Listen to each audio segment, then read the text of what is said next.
Did you receive the email with the topics about group psychology that I sent out? Yes. Yeah, I did. I just recently looked at it, though. Okay.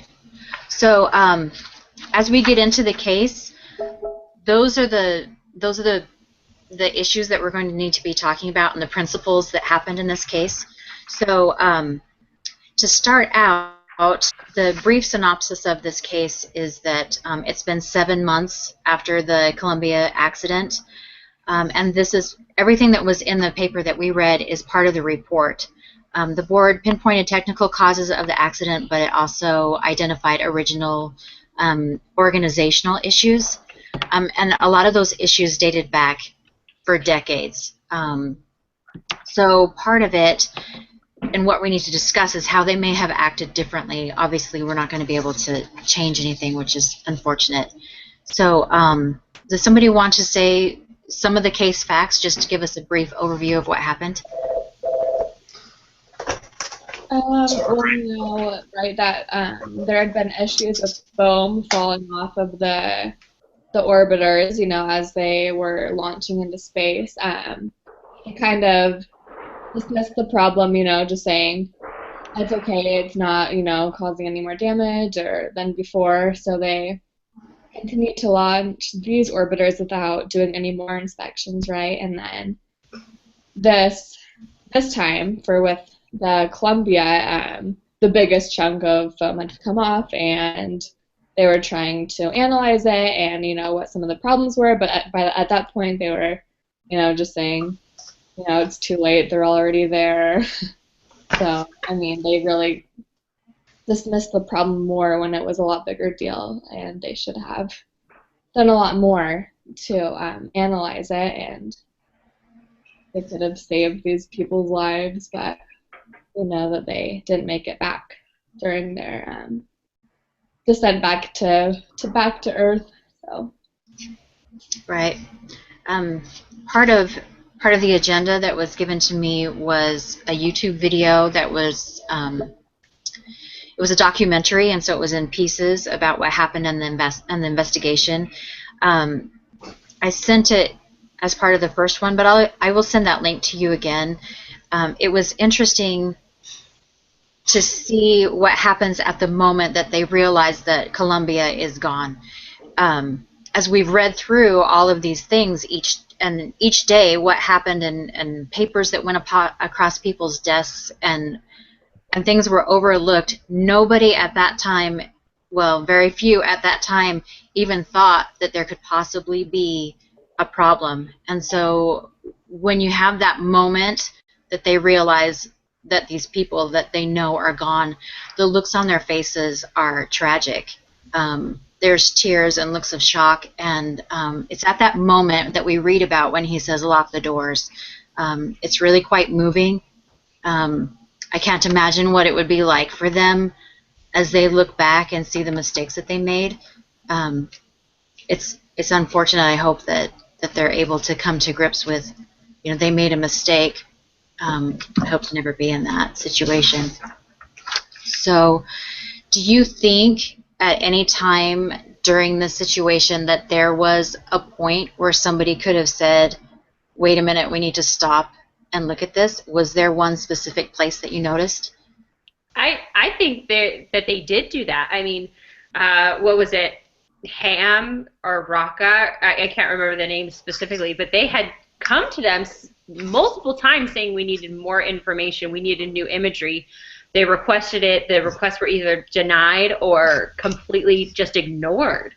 Um, and and I found it interesting that they, for something that they thought was so important, that they didn't push harder. But as you read on, the precedent that had been set, like the need for so much proof that they can't do enough experience to prove that there's a problem. I think that just the culture there was not, um, it did not provide an environment to actually do anything about problems, unless management said, yeah, I think we're going to address it. Does that make sense? Like, I feel like there were so many times that they went and said, we need to to look at this further, and oh well, there's nothing we could do about it anyways, so never mind. Yeah. Well, I think that you're exactly right, but I think the point that they actually missed the boat was not designating the assessment team as the Tiger team and giving them the clout that they needed to get the information that they needed, to have people listen to them. I think that was the that was the tipping point right there. And like you said, with the culture, it just all was just the way things were run. So for me, that was the one. It's sad, but the outcome, it's tragic, but not all that surprising after reading this case, considering what happened with the Challenger. Or wait, this wasn't. Yeah, this is the Columbia. So the Challenger, where they said that the day before that the O-rings would fail if the degrees dropped below a certain amount, and they chose to launch anyways. Yeah. And so it's kind of, it's sad, but not all that surprising that another tragedy would happen with that kind of environment. Matt, do you have something to say, or are you just nodding? Yeah, no, I was just thinking, I think there were multiple things that should have raised some concern to them. I mean, even the fact that, and I'm just looking here at the case study, that's why I'm looking down, but on launch day, that there was even the discussion about how Columbia was the oldest orbiter and was regularly known as the Hangar Queen. I thought that was interesting because pilots liked the way the orbiter performed in space, but they found it difficult to launch without problems. And so that raised a red flag. And even on the first day in flight, we understand that the cameras were failing. They weren't performing well. And so there were multiple problems, or at least the things that I felt were problems, that they should have maybe considered before launching individuals up into space and considering their lives are at risk when they don't have all the adequate machinery, etc. But I think one of the large things that really stood out to me was the fact that NASA hasn't learned from their phone strike history. I thought that was a bit ridiculous. I mean, how many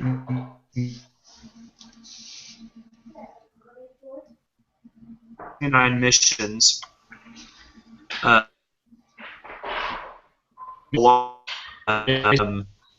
recorded a phone loss? I thought that was a high percentage, and I thought that was interesting. But anyways, I think so. There were multiple aspects that NASA should have seen as a red flag. Okay, Matt, are you there still? Because there's some technical issue. Oh yeah, I'm still here. Okay, so I think we heard. Samuel actually sent a message. He said that you sent it to a school email, and if you try his Gmail, it might work better for him to get in. Can you still invite anyone? Let me see.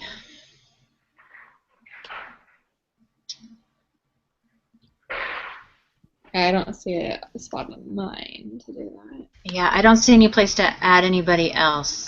Oh wait, invite. I've got another spot. Okay, and it looks like it's samuelaleavitt@gmail.com.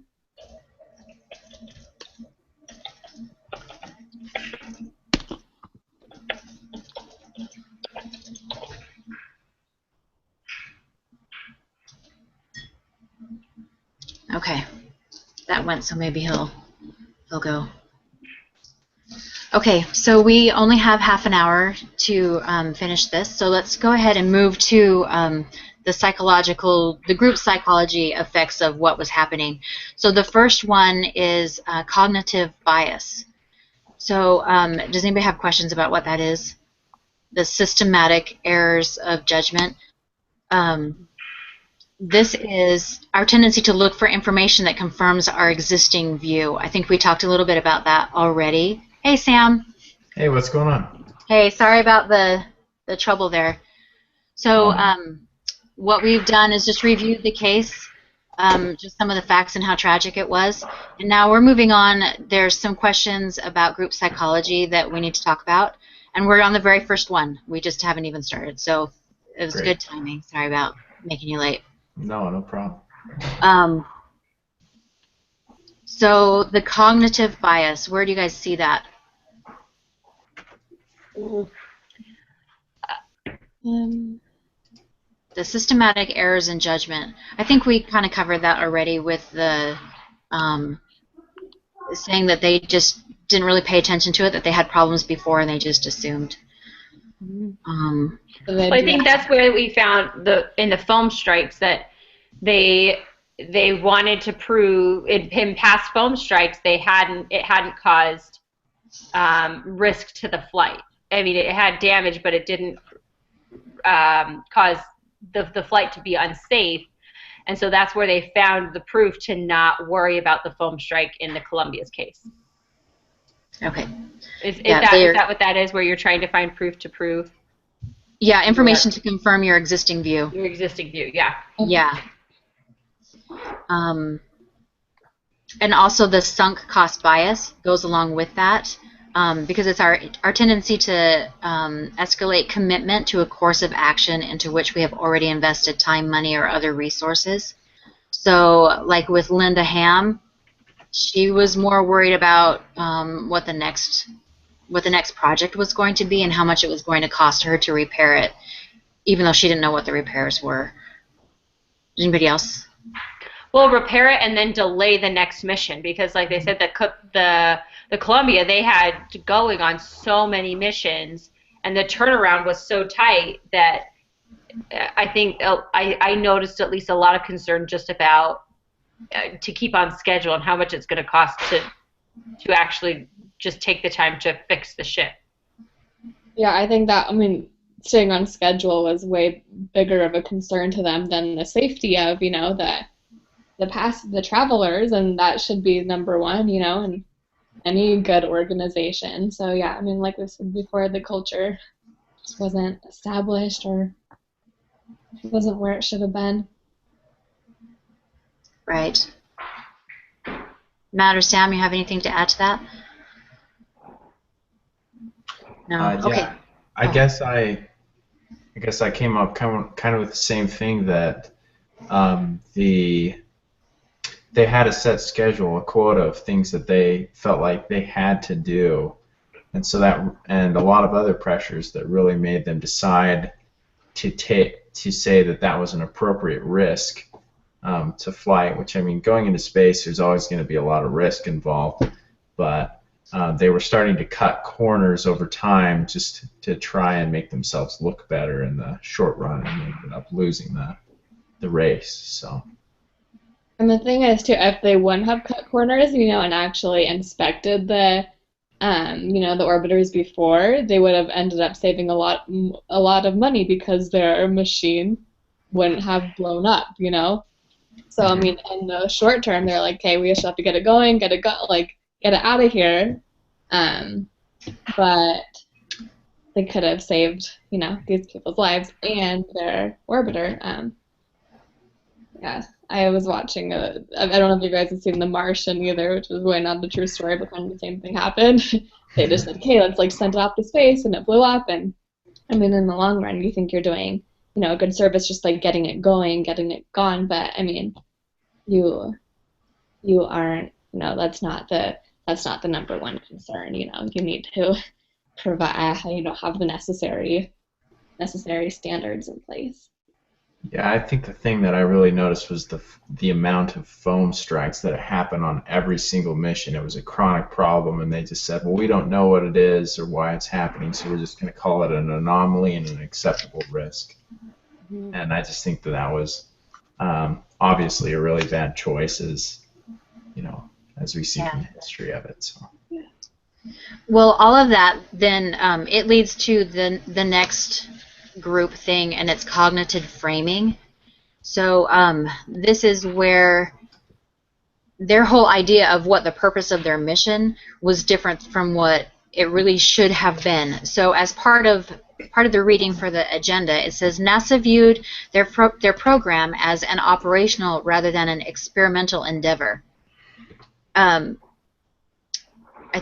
How do you guys feel that what was the change? What made it operational instead of experimental? I think the need for the quick turnaround, and that it wasn't necessarily, because at no point during the case did I understand, at least, why they were going into space, like what the Columbia's job was. I just got that they needed to get there, and so I feel like everybody's attitude was all about turnaround, getting these missions going, moving forward in the program, not necessarily, okay, this is a mission, what are we going to find out from it, and learning from each trip. I feel like it was just a matter of taking trips. Well, I do know that part of what happened is that they sold off time and use of the Columbia, so there were private companies doing scientific experiments on the Columbia in space. And so they had already, sold it, basically. They have already sold this mission off. And if there was a problem and they had to cancel those scientific experiments in order to take time for the astronauts maybe to make a spacewalk to investigate if there was any problem, that would take time away from those experiments, and so they would lose money on that. And part of having the turnaround so quick is the more times they can get up into space, the more money that they are receiving from these outside sources. Anybody have anything to say about that? I think you explained it really well, that's kind of what made it operational, the fact that they were selling it to outside places. Okay. So, in the concept of team design, how was their team set up? Where were the problems? How did it not mesh?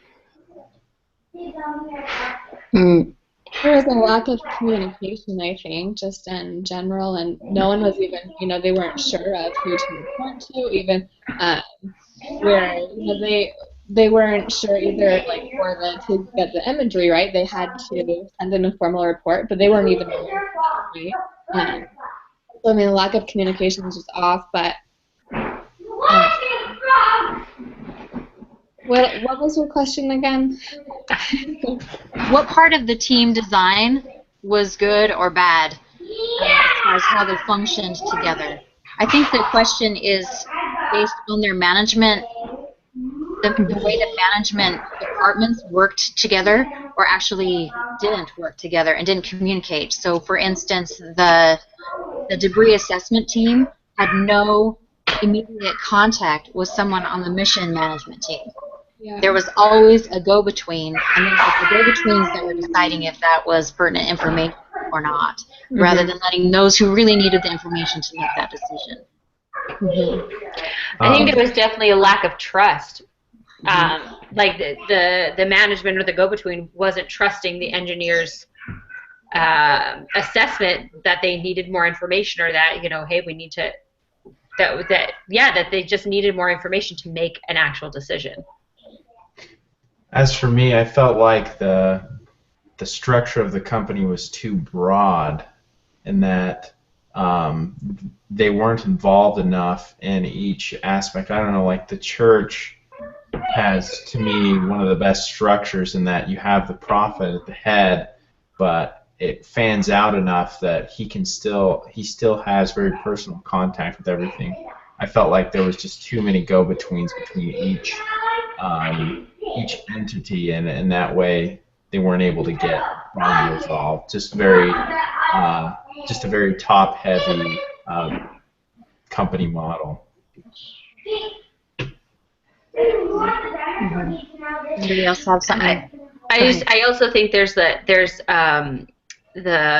feel of, even if you do find a problem and go to the people who are supposed to fix it or delay the mission so it can be fixed, that there's a feeling of it's not going to happen. So why why bring it up? And if you do have proof, they're not going to say it's enough proof.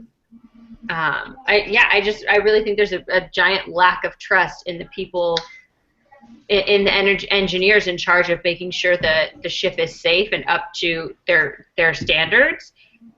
There's a lack of trust in their abilities or their assessment. I think what you're talking about is the psychological safety of a team. Roca did not feel like he could stand up for what he knew was right. So, for instance, his email that he wrote but he never sent. I also noticed it when there were several people that mentioned name calling. Like one man didn't want to be called a Chicken Little, and at the end, one man called them foamologists, in a demeaning way, making fun of them for being obsessed about this foam issue, where before it hadn't been such a problem. So, do you think the people involved in this were too afraid to be the one that said, "You've got to do something about this"? Yeah, but even if they would have, I don't think they would have listened. They would have just dismissed it again like they had multiple other times. Okay. So who do you think's accountable for this? Well, I think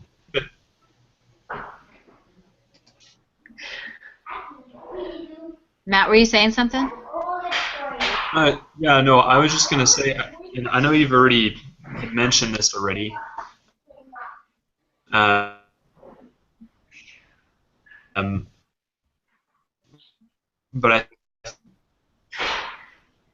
it's kind of hard to get information to them because they didn't want everybody coming to them about everything. Whereas the DAT team needed to be able to get in to share information like that. So I think there was, I don't know if it's the NASA CEOs or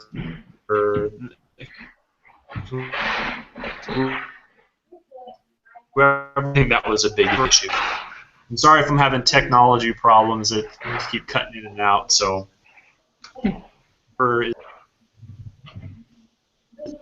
Yeah, I'm sorry, I couldn't follow what you were saying. I'm sorry. You think I'm going to try and put this together, and you can nod your head. Maybe it's the right thing. Are you saying it's the fault of whoever did not set up the Tiger team so that they would have the clout? Whoever originally set up the hierarchy within NASA. Okay. Okay. Let me look down here. Do you guys think? Do you think that Roca was the man for the job? Do you think, as head of the debris assessment team, that he had what it took to be the co-chair of that?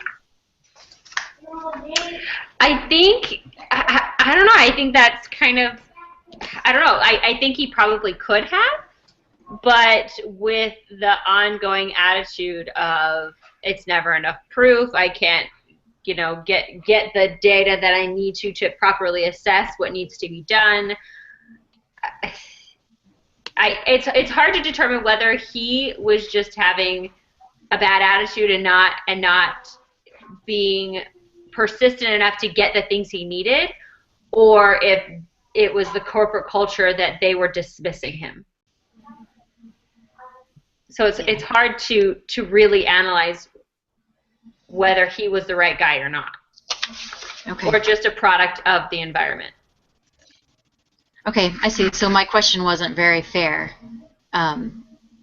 So yeah, I appreciate what you said. I think you're exactly right on that. There's no way to put him in a spot like that. Do you guys see any other application, either in your life or another situation where you've seen these same kinds of structural issues where people were not able to do their job because of the structure of the management? I sadly notice that in my home sometimes. there'll be times, and me being in the management position, that's what I guess is most sad. But there's times when I'll tell my kids, okay, every morning they have a checklist. They're supposed to get their room cleaned, their bed made, everything before they come down for breakfast. Well, there'll be days where we're in a hurry and it's like, hurry, come on, we gotta go, just forget it. And so it's confusing for them. I mean, now this is just such a small thing, but it's confusing for them to know when it's important to get their checklist and their room clean and their toothbrush and stuff like that, and when it's important to hurry. And so I think, at least for me in my own life, having a miscommunication and with management, I can tell that it's hard for my kids to discern what they should do. Anyone else? Okay, I know with my family, we had a big issue of tattling for a while. And just as you can imagine, it just made me crazy. And so it got to the point where I just said, I'm not going to listen to it. You have something to say about another, one of your siblings, and I'm not going to hear it. And it ended up where I missed something that I really needed to know. And so we had to go back and renegotiate what was acceptable to tell mom and dad and what wasn't. So, if she's wearing your shirt, that's not acceptable. So we had to do, we determined, are you trying to get someone in trouble or are you trying to get someone out of trouble? So trying to get someone in trouble would be things like, she's wearing my shirt, or, giving a dirty look kind of a thing. But get someone out of trouble would be like, Mom, I noticed last night that so-and-so snuck out of her window. Or, I saw a text that came through on the joint phone, or something that would be getting that child, rescuing that child from danger instead. Does that make sense? Mm-hmm. Those are kind of extreme examples, and luckily I haven't had those, but. Mm-hmm. I like that. I might have to apply that into our home. We always, are they in danger? Is somebody bleeding? Then don't tell me. Right, and so we just liked that it was the same phrase. Are you getting someone in trouble or out of trouble? So, if you love your siblings, so if you care about them, you're going to let mom and dad know. But does anybody have anything else that they want to add about the case, or any other information that maybe would be interesting about what happened after? Oh, Matt just said. Yeah. Go ahead and read it, Whitney. Okay, I worked in a framing company for, whoops, wait, it left! Where did it go?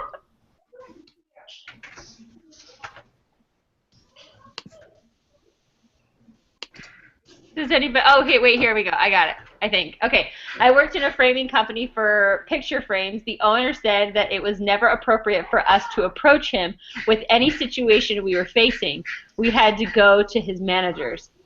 So, maybe that's something that they should have done with the Columbia, or Racha should have done, is go above the people. I know it's important to follow the chain of command, but sometimes, especially in an instance where people's lives are in danger, it's appropriate to go above their heads to the next people up.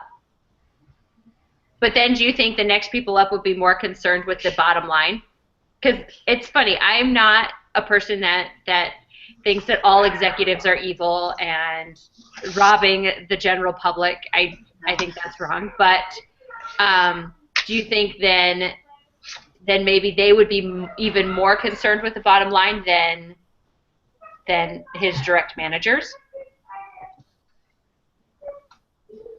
Well, I was looking in the exhibits as you were talking to see who it was that called them foamologists, and I think it was one of the higher ups, that Matt said rumors had spread. Matt said he taught Racha approached Schomburg on page 9. Okay.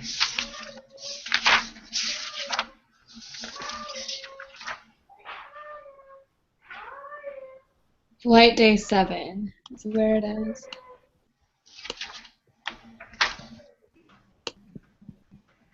Okay.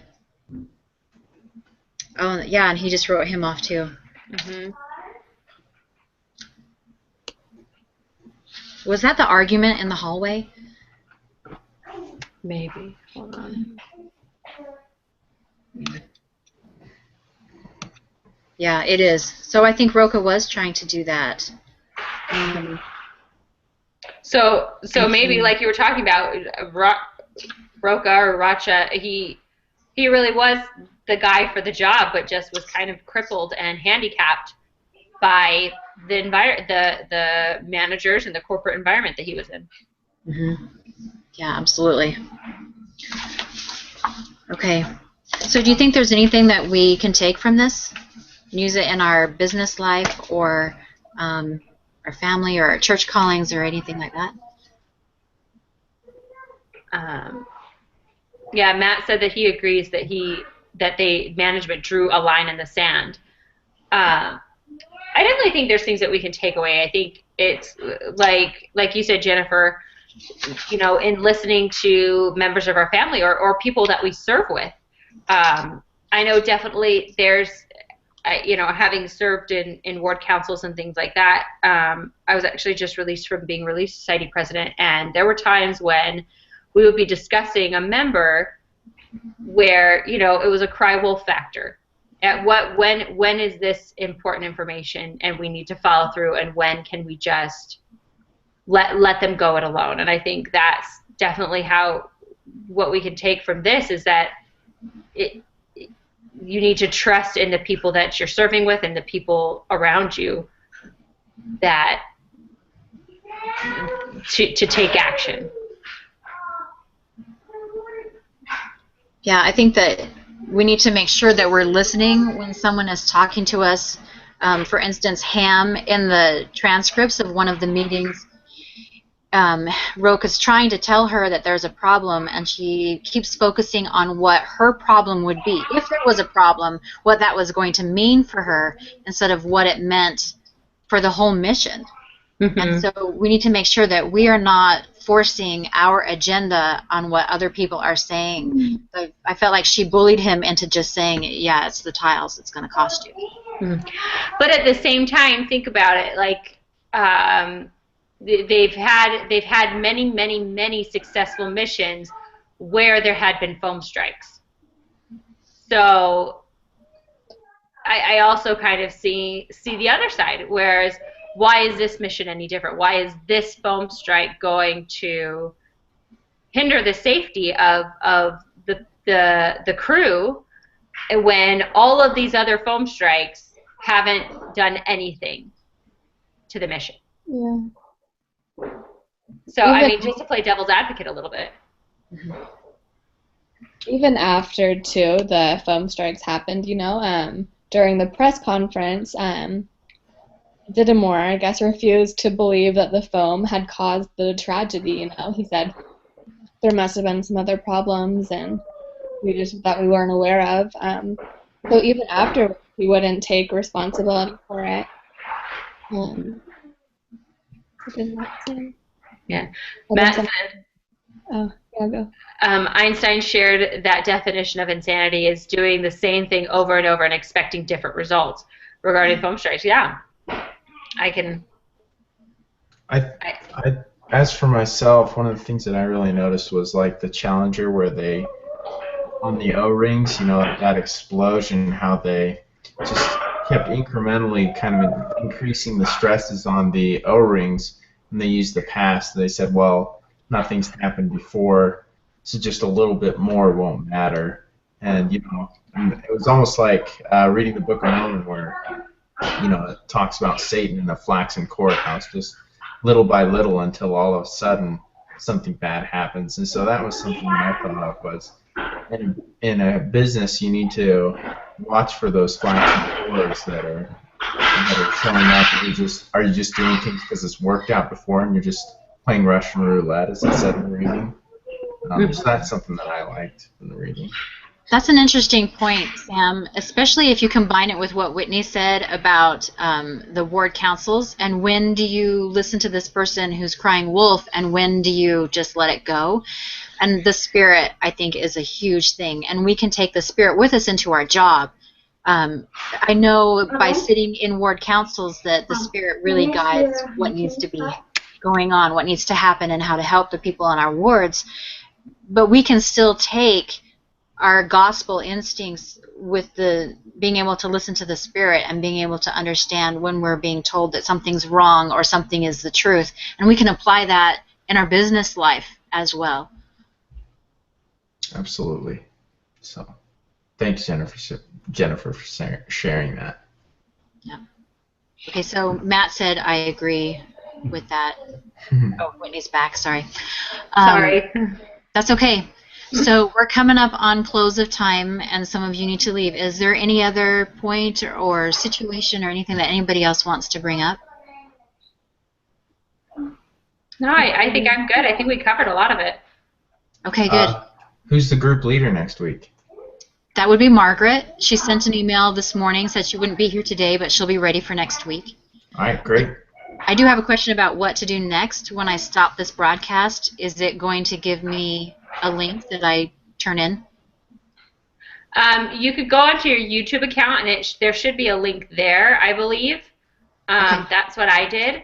And then I posted the YouTube link onto the discussion. Okay. I actually have a question for you guys. So on the group, the discussion where they post the links, do you guys post something every week, like on there? Or is it just the group leader who's supposed to do that?